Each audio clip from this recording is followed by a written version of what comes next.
ఓం సాయిరామ్. సాయి భక్తులందరికీ నమస్కారం అండి. సాయిబాబా దయ వల్ల ప్రతి ఒక్కరి కుటుంబం ఎక్కడున్నా కూడా సుఖంగా, సంతోషంగా ఎప్పుడూ కూడా ఆయురారోగ్యాలతో ఆనందంగా ఉండాలని చెప్పి సాయి తరపున నేను కూడా కోరుకుంటూ ఇంకా ఈరోజు వీడియోని స్టార్ట్ చేస్తున్నాను. ఈరోజు వీడియోలో సాయి పిలుపు ద్వారా మనకొచ్చినటువంటి సందేశం ఏంటంటే, తల్లి ఇక్కడ కనిపిస్తున్నాయి కదా, ఒకటి పసుపు, 2 కుంకుమ. ఈ రెండిటిలో ఒకటైతే నీ మనసులో నన్ను తలుచుకొని తాకు. ఆపై ఉన్న సందేశం ఏంటో తెలుసుకొని మనకు బాబాగారైతే ఈ 2 ఇచ్చారనమాట. మీకు నచ్చింది మనసులో ఏదో ఒకటి అనుకొని బాబాగారిని మనస్ఫూర్తిగా తలుచుకుంటూ ఒకటైతే తాకండి. అనుకున్నారు కదా ఫ్రెండ్స్. మొదటగా కుంకుమను తాకిన వాళ్ళ కోసం అనమాట. వీడియో స్టార్ట్ చేసే ముందు ఒక చిన్న రిక్వెస్ట్ అండి. ఈ సందేశం కనుక మీ అందరికీ నచ్చినట్లయితే వీడియోకైతే ఒక చిన్న లైక్ అయితే ఇవ్వండి ఫ్రెండ్స్. తల్లి, నువ్వు నా మీద భయంతో మాత్రం నేను చెప్పిన విధంగా చేయకు. నీకు మనసు పూర్తిగా ఉంటేనే నేను చెప్పినది చెయ్యాలి. భయంతో చేసింది ఏది కూడా సత్ఫలితాలు ఇవ్వదు. ఆ పుణ్యం కూడా నీకు దక్కదు. నేను మార్గనిర్దేశం చేస్తానంతే. ఆ మార్గంలో నీకు నడవాలంటే నడువు, లేదంటే వద్దు. ఎవరికైనా సహాయం చేయాలనే ఆలోచన నేను చెప్పడం వల్ల కాదు, అది స్వతహాగా నీకే రావాలి. నువ్వు ఎంతో శక్తివంతురాలివి. నీలో శక్తి అంతా నిగూఢంగా దాగి ఉంది. కుంకుమను తాకిన నీకు ఎప్పటికీ మంచి జరుగుతుందని నేను నీకు మాటిస్తున్నాను. ఎల్లవేళలా జీవితాంతం నువ్వు సుఖ సంతోషాలతో ఎప్పుడు తులతూగుతూ ఉంటావు. నేను ఏదైనా చెప్తున్నాను అంటే అది నువ్వు ఖచ్చితంగా తెలుసుకోవాల్సిందే. నీవు తెలుసుకోవాల్సింది, తెలుసుకొని మార్చుకోవాల్సింది ఒకటి ఉంది. అదేమిటంటే, నువ్వు నీ గతం గురించి ఆలోచిస్తూ వెనకబడి నీ గతంలో నీకు స్ఫూర్తి అందించే విషయం అయినా ఉంది. అంటే అప్పుడు మాత్రమే గుర్తు తెచ్చుకో. కానీ నీ గత జీవితం అంతా కష్ట నష్టాల ప్రభావమే ఎక్కువగా ఉంది కదా. మీ గత జీవితం అంతా ఏదో ఒక విధంగా నష్టపోతూ బాధలు పడుతూనే ఉన్నావు. అటువంటి గతాన్ని నువ్వు పదే పదే తలుచుకోవడం వల్ల నీకు ఉపయోగం ఏముంది చెప్పు. ఇప్పటికీ నువ్వు అది తలుచుకుంటూ నిరాశలోనే కృంగిపోతూ ఆ గతంలో నుంచి బయటకు రాలేకపోతున్నావు. ఒకటి గుర్తుపెట్టుకో బిడ్డా, ఇటువంటి గతాన్ని ఎప్పుడు కూడా మనం మన ఆలోచనలోకి రానివ్వకూడదు. నీ భవిష్యత్ అంతా బంగారుమయం చేసుకోవడానికి ఆలోచనలైతే చెయ్యి. అనుభవించిన బాధలు ఇంకా చాలు. ఇకపై సుఖ సంతోషాలు అనుభవించడానికి ప్రణాళికలు వేసుకో. నువ్వు ప్రస్తుతం జీవిస్తున్న ఈ సమయమంతా నీ భవిష్యత్ కోసం ఆలోచన చెయ్యి. నీ భవిష్యత్ కోసం కష్టపడు. గతంలో నుంచి నువ్వు నేర్చుకున్న పాఠాలు నేర్చుకోవాలి తప్ప గతాన్ని తలుచుకొని అప్పుడు అలా చేసి ఉంటే బాగుండు, ఇలా చెయ్యకుండా ఉంటే బాగుండు, ఇటువంటి మాటలు, ఇటువంటి ఆలోచనలు వద్దు. అందువల్ల సమయం వ్యర్థమే అవ్వడమే తప్ప ఏ విధమైన ప్రయోజనమైతే ఉండదు కదా.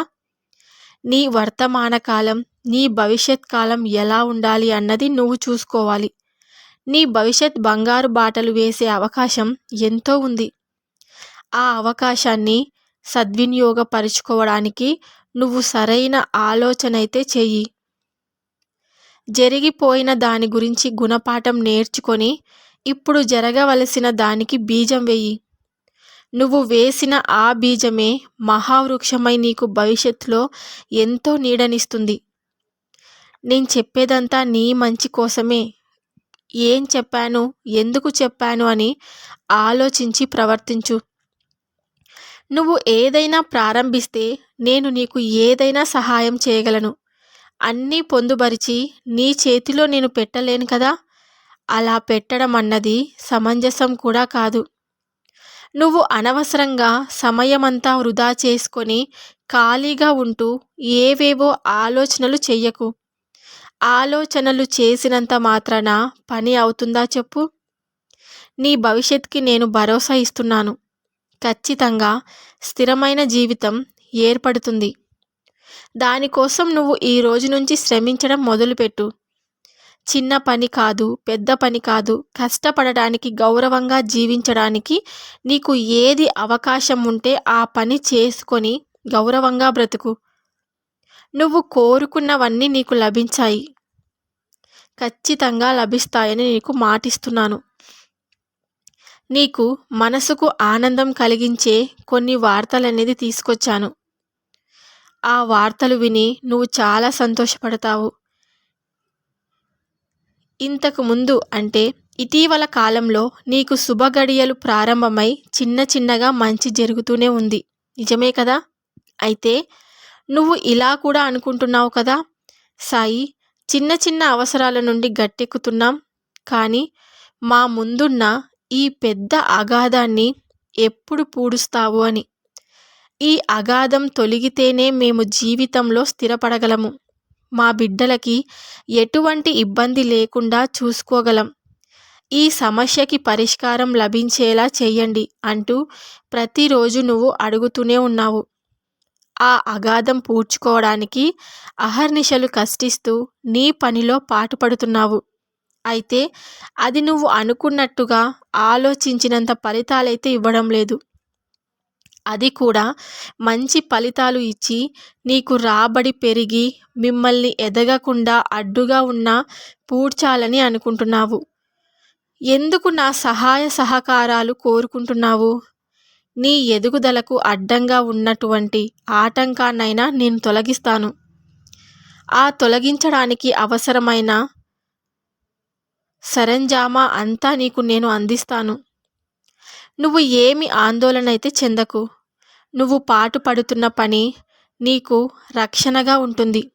దానితోనే నీకు ఈ అగాధం పూడుస్తుంది. ఎందుకంటే నీకు ఈ మార్గంలో ఎంతో రాబడి వస్తుంది.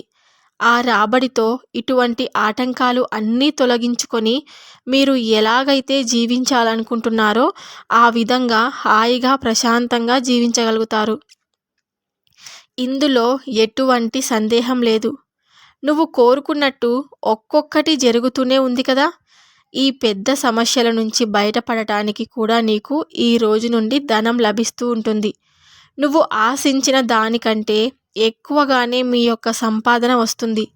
తద్వారా మీ కుటుంబానికి పట్టిన అన్ని పీడలు తొలగిపోయి సుఖ సంతోషాలతో అయితే ఉంటారు. ప్రస్తుత కాలంలో ధనం లోటు ఉంది అంటే ఆ ఇంట గొడవలు సర్వసాధారణం. భార్యాభర్తల మధ్య విభేదాలు సర్వసాధారణం. అయితే ఒక సమస్య వచ్చింది అనుకున్నప్పుడు ఒకరినొకరు నిందించుకుంటూ ఉండకుండా సామరస్యంగా ఉండి ఆ సమస్యని ఎలా దాటాలన్నది మీరిద్దరూ కూర్చొని ఆలోచించుకుంటే ఆ సమస్య తీరడానికి ఇన్ని రోజులు సమయం పట్టేది కూడా కాదు. మీ మధ్యన సామరస్యత లోపించడం వల్లే ఒక్కొక్కటిగా సమస్యలు పెరుగుతూ ఈ స్థాయికి వచ్చాయి. అయినా సరే ఏమీ పర్లేదు, మీరు శ్రమించే గుణం కలవారు కాబట్టి మీ సమస్యలు అన్నీ కూడా ఇట్టే తొలగిపోతాయి. అందుకు నేను మీకు హామీ ఇస్తున్నాను.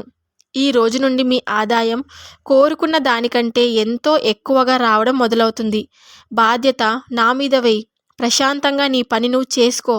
మీరు కోరుకున్నట్లుగా మీకున్న సమస్యలన్నీ తొలగిపోయి ఒక మంచి స్థాయికి వెళ్ళి మీరు కోరుకున్నటువంటి జీవితం గడపాలని, మీ కుటుంబం అంతా ఆయుర ఆరోగ్య ఐశ్వర్యాలతో తులతూగుతూ ఉండాలని నా ఆశీస్సులు అందిస్తున్నాను అని కుంకుమను తాకిన వాళ్ళ కోసం బాబాగారైతే ఈ సందేశాన్ని అయితే ఇచ్చారండి. నెక్స్ట్ వచ్చేసి పసుపును తాకిన వాళ్ళ కోసం అన్నమాట. తల్లి, ఎవరైతే పసుపును తాకారో వాళ్ళ జీవితం ఇప్పటి నుంచి బంగారుమయం అవుతుంది. మీరు కోరుకున్న కోరిక ఏదైనా సరే ఇట్టే తీరబోతుంది. నీకు జీవితంలో కుదురుకోవడానికి ఒక మంచి అవకాశం వచ్చింది. ఈ అవకాశం సద్వినియోగం చేసుకుంటే కనుక నువ్వు నీ జీవితం అంతా భోగభాగ్యాలు, సుఖ సంతోషాలతో, ఆయుర ఆరోగ్య ఐశ్వర్యాలతో, కుటుంబ సభ్యుల అభిమానం అన్నీ కలిసి ఎంతో సంతోషంగా జీవించే ఒక మంచి సదవకాశం నీకు వచ్చింది. అవకాశం ఏంటో తెలుసుకో. ఎందుకంటే ఈ రోజు వరకు నువ్వు ఎన్నో ఇబ్బందులు పడ్డావు. నిజమే కదా? అవును కదా తల్లి? ఎన్ని ప్రయత్నాలు చేసినా రోజు గడుస్తుంది తప్ప ఏ మాత్రం వృద్ధి కలగడం లేదు. వృద్ధి కలగడానికి కావలసిన అవకాశం నీకు ఇప్పుడొచ్చింది.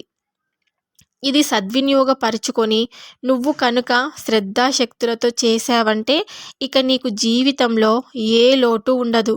అదేమిటంటే ఈరోజు మొదలు 6 నెలల వరకు నీకు బ్రహ్మాండమైన యోగం ఉంది. నీవు పడుతున్న బాధలకు భగవంతుడు నీకు కోలుకునేందుకు ఇచ్చిన అవకాశం ఇది.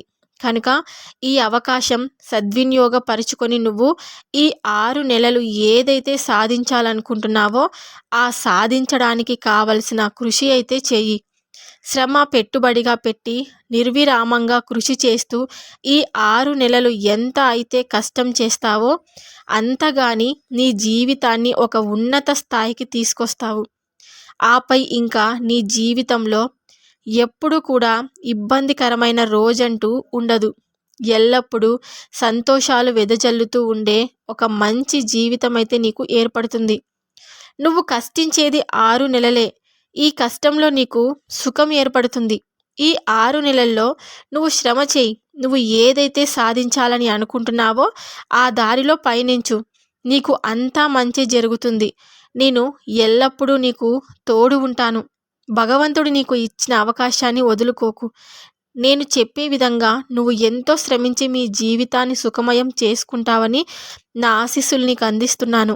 ఎన్నో కష్టాల్లో ఉన్న నీకు ఒక ఉపాయం చెప్దామని, ఆ కష్టాల నుంచి బయటకు తీసుకొద్దామని ఈరోజు ఈ సందేశంతో నీ దగ్గరికి వచ్చాను. నువ్వు విపరీతమైన అప్పులతో సతమతమైపోతూ ఉన్నావు కదా. నువ్వు చేసే ప్రయత్నం ఏది కూడా కలిసి రావడం లేదు. పైగా ఇంకాస్త అప్పుల్లో కూరుకుపోతూనే ఉన్నావు. వాటి నుంచి ఎలా బయటపడాలన్నది తెలియక విపరీతమైన బెంగతో ఆరోగ్యం పాడు చేసుకుంటున్నావు. అటువంటి భయంకరమైన అప్పులన్నీ తొలగించుకోవడానికి చాలా చిన్న ఉపాయం ఉంది. అది నువ్వు చేయగలిగావు అంటే నీకు చాలా కొద్ది రోజుల్లోనే నీ అప్పులన్నీ తీరిపోతాయి. జీవితంలో ప్రశాంతత ఏర్పడుతుంది. ఆ పైన నువ్వే నలుగురికి సహాయపడే స్థాయికైతే చేరుకుంటావు. అంటే నువ్వు ఆర్థికంగా బాగా అభివృద్ధి చెందుతావని దాని అర్థం. నేను చెప్పే ఉపాయం పాటించి ఈ చిన్న పనితో మీ పెద్ద కష్టాన్ని తొలగించుకో. అదేమిటో చెప్తాను. ఆ విధంగా చేసి నువ్వు సంతోషపడు.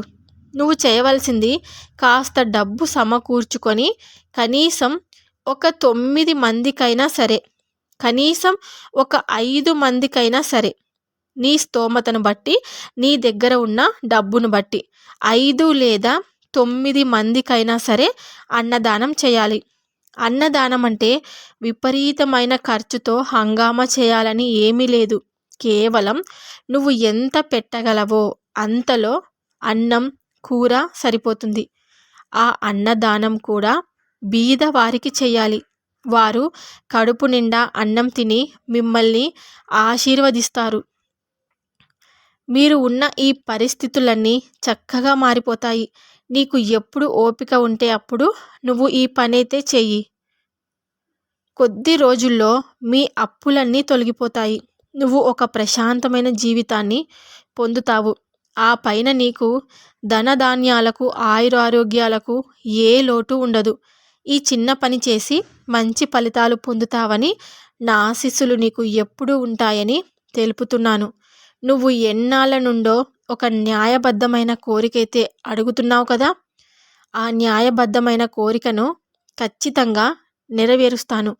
అతి త్వరలోనే నువ్వు కోరుకున్నట్టుగా స్వగృహం నిర్మించుకుంటావు. ఎవరికైనా సరే సొంత గృహం ఉండాలని కోరుకోవడం మంచి కోరికే. ఖచ్చితంగా నువ్వు అనుకున్న కోరిక 100% జరిగేలా ప్రయత్నం చేశావు. ఆ ప్రయత్నం చేసిన తర్వాత ఆ భారమంతా నాపై వేశావు.